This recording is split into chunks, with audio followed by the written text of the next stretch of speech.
নমস্কার। বেদবাণী দ্বিতীয় খণ্ডের ৬৪ নম্বর চিঠিটা পড়ার চেষ্টা করছি।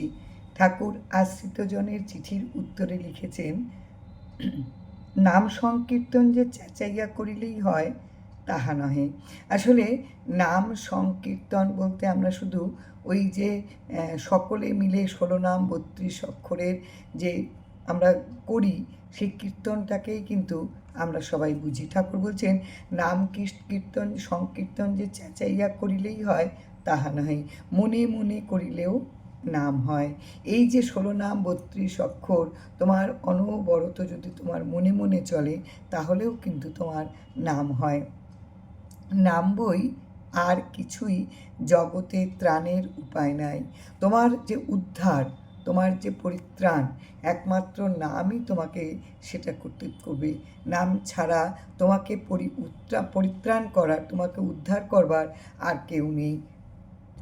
তাহলে এই নাম সংকীর্তন যে চেঁচাইয়া করিলেই হয় তাহা নহে। এটুকু আমরা বুঝলাম যে একমাত্র কীর্তন আসরে বসে কীর্তন করলেই, জোরে জোরে কীর্তন করলেই যে নাম করা হয়, ঠাকুর বলছেন তা কিন্তু নয়। নাম সব সময় অনবরত যদি তুমি করো তাহলেও, মনে মনে তুমি যদি নাম করে যাও তাহলেও নাম হয়। নাম ছাড়া, নাম বই আর কিছুই জগতে ত্রাণের উপায় নাই। এই যে আমাদের উদ্ধার, আমাদের পরিত্রাণ একমাত্র নামের দ্বারাই সম্ভব। যে আমার অনেক অর্থ আছে, আমার শরীরের শক্তি আছে, আমার পরিজন আছে, আমি উদ্ধার পেয়ে যাব, তা কিন্তু হয় না। আমাকে কিন্তু আবার আসা যাওয়া করতে হয়।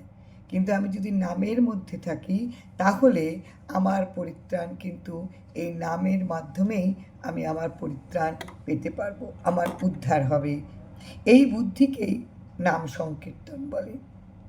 যার ভেতরে এই বুদ্ধি আছে, এই বিশ্বাস আছে, তা এই যে নাম বই আর কিছুই নাই পরিত্রাণ পাবার, সে অনবরত নাম করবে, মনে মনে নাম করে যাবে, এটাই তার নাম সংকীর্তন। নামের অধীন থাকাই হইল, এটার নামই হচ্ছে সংকীর্তন। নামের অধীনে যে থাকা, নামের বশবর্তী হয়ে থাকা, এটার নামই হচ্ছে নাম সংকীর্তন। নাম সংকীর্তন শুধু চেঁচাইলেই হয় না, মনে মনে করলেও নাম সংকীর্তন হয়। কি অপূর্ব করে ঠাকুর আশ্রিত জনেদেরকে বুঝিয়ে বললেন। আমরা ভাবি কীর্তন আসরে গিয়ে 16 নাম 32 অক্ষর করা বা নাম করা, অনবরত আসনে বসে নাম করা, তাহলেই বোধহয় নাম হয়। ঠাকুর বারে বারে এটাই আমাদের বলছেন, অনবরত মনে মনে যদি আমরা নাম করে যাই তাহলেই নাম সংকীর্তন হয়, মনে মনে করিলেও নাম হয়। নাম বই আর কিছুই জগতে ত্রাণের উপায় নাই। আমাকে উদ্ধার করবার, আমার উদ্ধার পাবার আর কোনো উপায় নাই নাম ছাড়া। এই বুদ্ধিকেই নাম সংকীর্তন বলে। তোমার ভেতরে যদি এই দৃঢ়তা থাকে, এই বিশ্বাস থাকে, এটা যদি তোমার বুদ্ধি থাকে যে নাম বই, তোমার পরিত্রাণের কোনো উপায় নেই, তাহলে তুমি অবিরাম মনে মনে নাম করবে।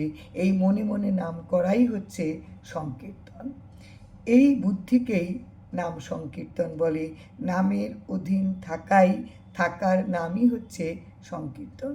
তুমি নামের অধীনস্থ থাকো, তাহলেই ওটাই তোমার কিন্তু নাম সংকীর্তন। জয় রাম, জয় রাম। অপূর্ব চিঠি ঠাকুর আশ্রিত জনদের কাছে লিখেছেন, এবং এই চিঠিগুলো প্রত্যেক দিন প্রত্যেকের যাপনের পক্ষে ভীষণ ভালো। প্রত্যেক দিন আমাদের পথের নির্দেশ ঠাকুর দেন, যে আমরা কি করব এটাও ঠাকুর বলে দিলেন। আমরা যদি অনবরত মনে মনে নাম করি, এটাই সংকীর্তন। জয় রাম, জয় রাম।